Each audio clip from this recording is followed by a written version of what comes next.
Thank you.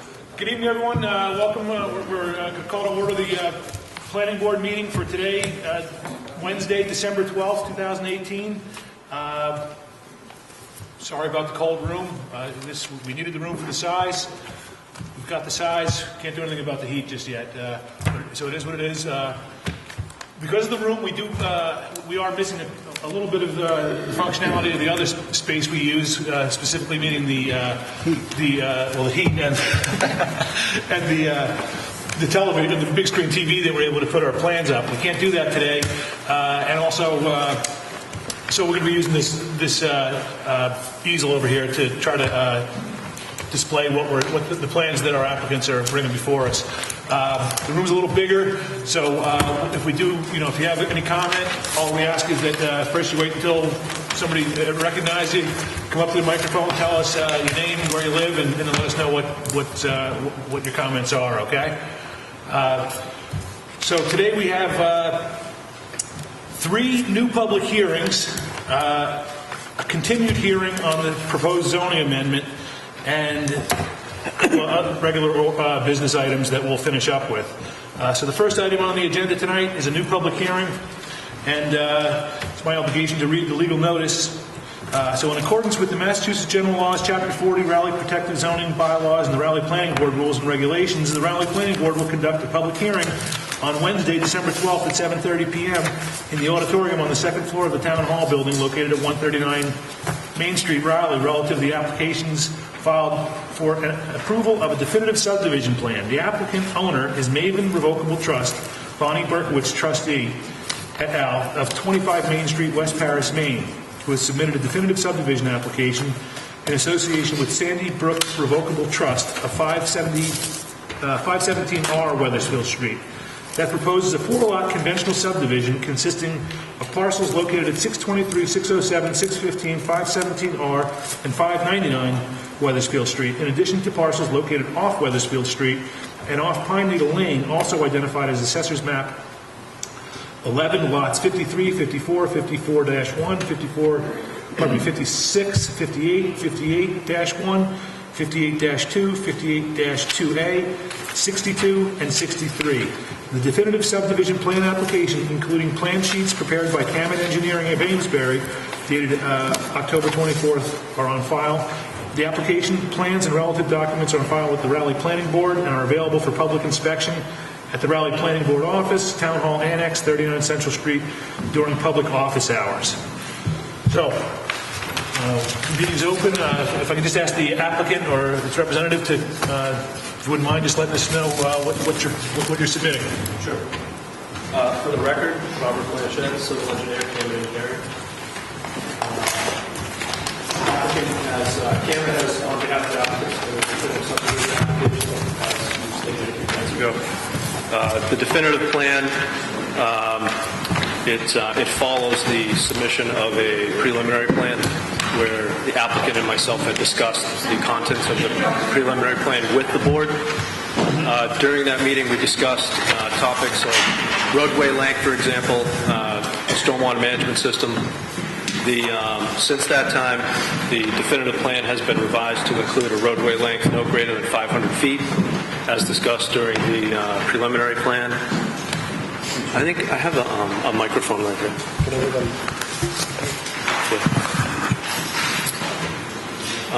The definitive plan also includes a stormwater management system, both elements that Mr. Graham had commented on during the preliminary discussion. So the facility, the site consists of four lots. The existing home at 623 Weathersfield Street will remain on one of the lots. The remaining 3 lots will each receive, 3 new lots will each receive a new single-family home, on-site septic system, driveway.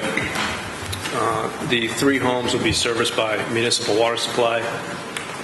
Electricity will be from Weathersfield Street.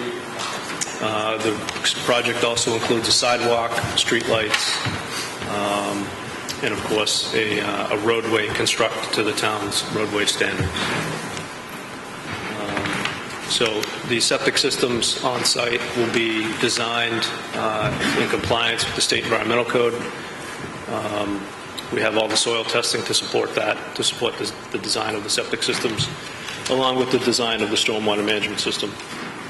I understand that Larry Graham is part of the way through his review, and we expect comments from Larry as early as next week. So at this point, I think I could probably open it up to the board for discussion. So, thank you. And, on its own, I certainly see what you're doing here. But in conjunction with the solar field, I'm having a very difficult time understanding how the two will interplay. Well, the solar facility is a project all by itself, right? It has its own access way, its own permits in place. This is a Plan B, if you will. So this doesn't overlap, or would you do this instead of solar panels? I don't really get it. Like, you're going to do solar and this, or?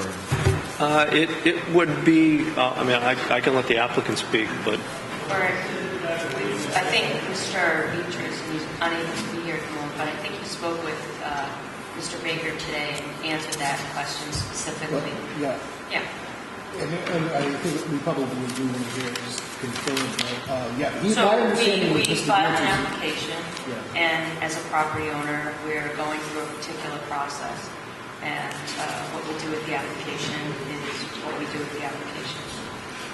But we have, you've already altered the site in compliance with the special permit and site plan approval that we've already issued. So you've already broken ground, entered a curb cut, started developing the site for a solar field.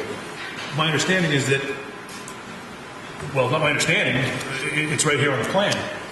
Lots 2, 3, and 4 overlap exactly the solar field arrays that we've approved. So what is your question I guess, exactly? I think we just want, I did talk. I did speak to Tom Beatrice today, and he did say that his understanding is that that this is an alternate project to be done in lieu of the solar facility, but that I should also just, I think it's appropriate to get the applicant to just confirm that that's your intent. It's one or the other. It's not going to be, because it's hard to see how the board could actually, and the board can't just review this without consideration of the previous application that we just approved, for which there's land disturbance actually taking place because the existing conditions are changing as we speak on the ground. So that would have to be taken into account before they could approve that. I think the best thing that I can do tonight without him being here is to defer to what he said to you today. Okay. Because I'm not an attorney and Okay. I may use different words that aren't exactly what he says. Yeah. But I wasn't clear when he spoke with you today, or? To me, it's a phone call. Okay. It's a phone call. It's not in a public format, and I don't have anything in writing, so I'm only repeating what he told to me. I think it's reasonable. I wasn't part of the conversation, so I couldn't answer the Would you rather question. have houses or solar panels? I mean, I love solar panels personally. But, like, what do you rather have?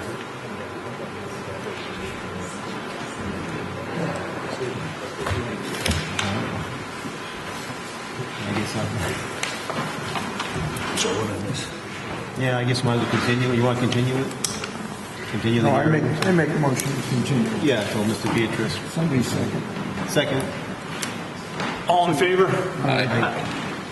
Until the attorney. Until the next hearing. Okay. All right. We'll continue until the next public hearing. We haven't taken any public input, though. There are people who showed up who may want to ask questions. So the public hearing is still open. Yeah. Well, I just wondered if we might go in and take public input. That's a prime. I don't know. What? How can we have an active use going in on the land, and we have to withdraw that? So I'm going to hold off on taking a vote on the motion to continue just for a moment. Before I do that, I want to ask if there's anyone here that's specifically here to comment on this particular project, and if so, I want to give you the opportunity to. Ma'am, if you wouldn't mind, it's starting to fill up, so I think it's going to get harder. I'm Tammy Grace, 6 Good evening. So we did hear just a little bit. I couldn't hear what you were asking, but I guess I'm just very confused. So are we having a solar farm? Are we having a subdivision? Are we having both? Because as I'm looking at the plans here, the driveway that's already been built for the solar farm, it's basically sitting right in the middle of lot 2. So I just didn't understand how a home could be right on top of the existing driveway that is current, that was just built. And it's just confusing. I just didn't understand what we're doing. Ms. Griggs, without making any final determinations, I think we're all a little bit confused, and we're not getting a lot of definitive response from the applicant. We've asked to hold off until the attorney can address that specific question. Okay. So, My other question is, I understand that lot 1 is her current home, and then there will be an additional lot 2, 3, and 4 with single-family homes on those. And like you said, previous to, lot 2 is basically sitting right in the middle of the current driveway, and then the other lots look like they're sitting right where some of the arrays for the solar farm are supposed to be, which is kind of confusing. And then I was just trying to understand what the lots 53, 54, 56, 58, that continuation of numbers means. Does that mean in these numbers that single-family homes can be put on these lots, or what is the purpose of those lots being? are you referring to the assessor's lots? Yes. And in fact, that's just what they are. They're not subdivided lots. They're just. So those aren't lots that several single-family homes are going to be placed on, or? No, those are the lots that comprise the gross site. That gross site is going to be subdivided into these 4 Of the parcels. combination of the solar farm and the subdivision currently. Right. Okay. Without deliberating completely on this or making any determinations, I can't imagine how we can approve. We can potentially, even if we were to get to the point where we could approve this, it would have to be as an alternative to, but not consistent with and in addition to. Okay. My other question is, I know that Monday at the Selectmen's meeting, there was a question in regards to the individual owing monies to the conservation. And one of the questions that several of us abutters have is that could we request that further activity be stopped until these monies are paid forward, or are they just allowed to continue the destruction across the way until, even though the monies aren't paid? I can only say that that's not our issue. I do understand why you'd ask that question. No, we were just wondering how that was being allowed. It's not being allowed by this board. The board of, I do understand that there was something before the Board of Selectmen in the last several weeks regarding alternative forms of payment for those fees, but I don't know any decision has been made on that. Okay. And we haven't. We're not in a position where we can delay our activity until, as a collection method. That's fair. Nonetheless, that's fair. I'm just asking for all the members that are, sure. wondering these questions. So, all right, thank you. Thank you, and it's back on for next month as well. Thank you. Okay. Is there anyone else that has any questions specifically related to this? Mr. Graham, I know you've had an opportunity to look at this. And I know, yet I don't think you've completed your review. Can you comment at all about, how we can conduct this review where they're already in the process of implementing a plan that was issued a couple of weeks ago? Mr. Chairman, no, I can't. I think that's more of a legal question than an engineering question. Okay. Stand aside. I will point out, we did talk to town council about this. We do have to conduct the review. It doesn't necessarily, there's no, it doesn't say that it doesn't tell us whether we have to approve it or deny it. It's just that we do have to conduct the review. And we absolutely will. Yeah. All right, well, then there was a motion on the table to continue this matter, so all in favor? Aye. Aye. All right. Thank you. Thanks.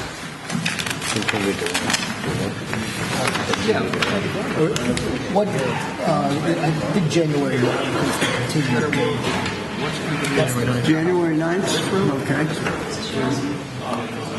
I am going to recuse myself from this next meeting. Answer this just before you do this. As a result of representing nature's remedy, always be involved in you perceive a conflict if you're sitting in the next one, is that? No. I'm not saying there is, I just wanted to mention it.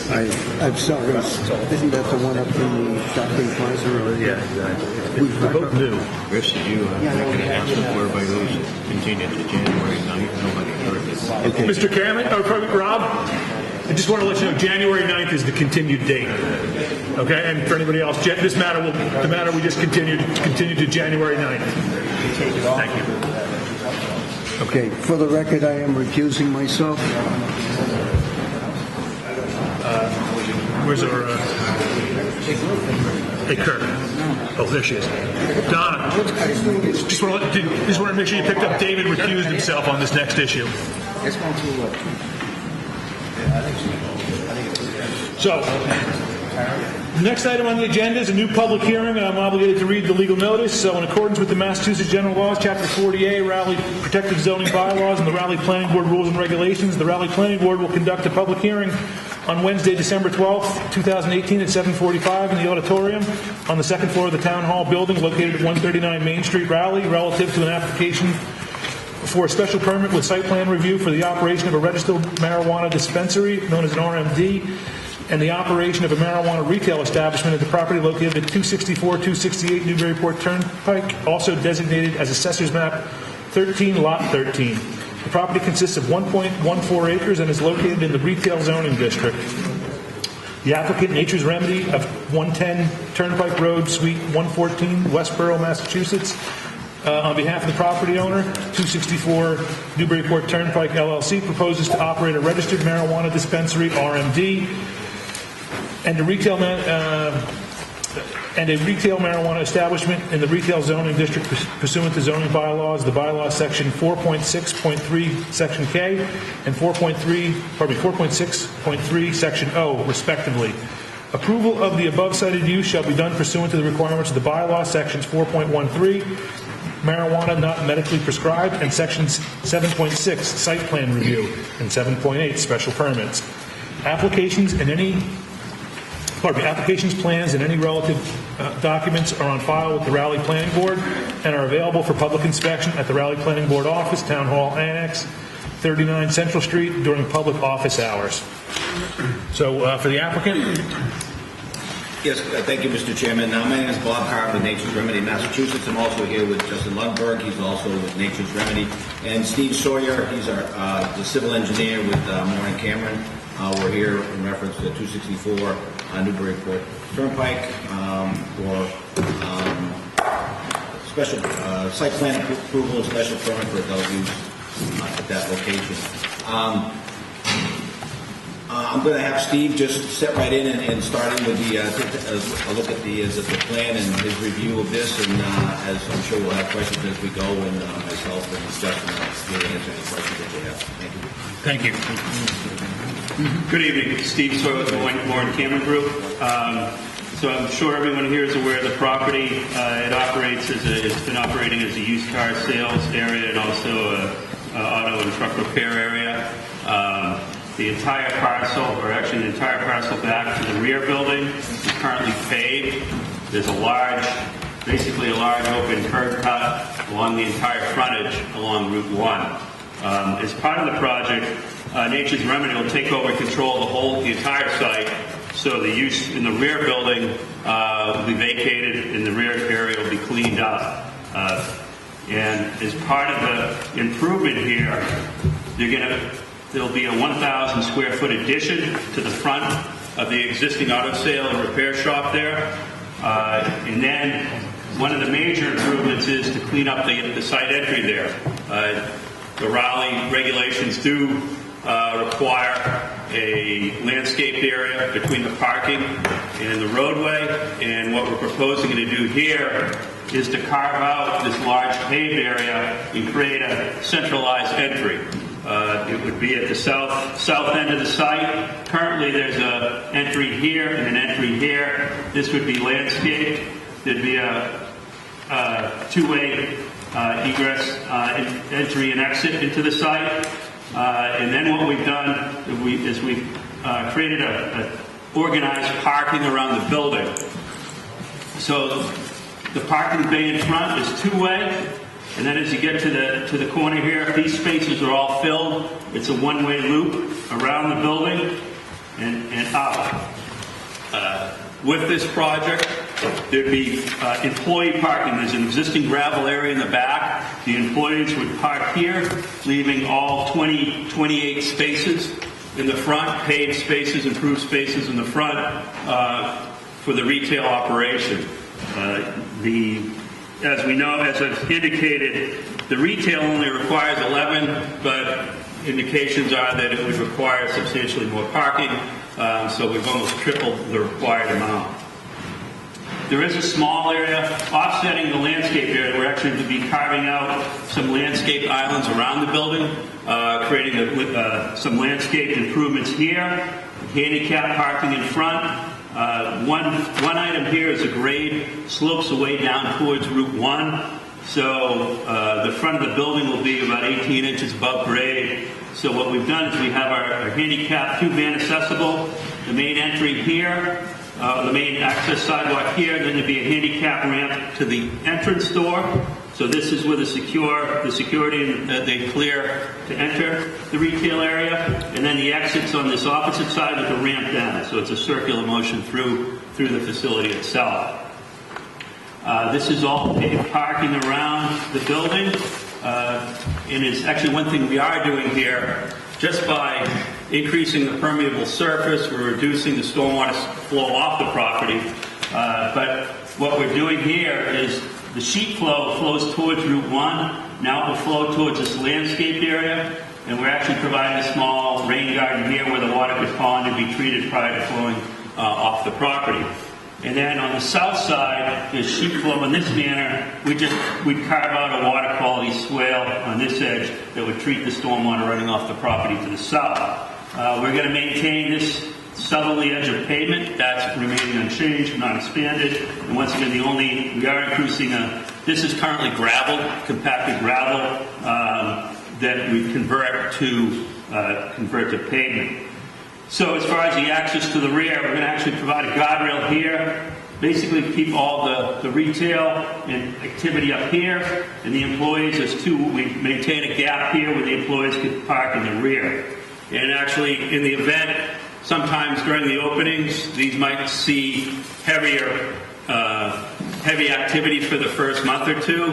There's ample area for temporary overflow if needed in the back that could be coordinated. We wouldn't want to improve that area. It doesn't make sense to go and pave a large area just for a probably interim condition of high use. So the building itself.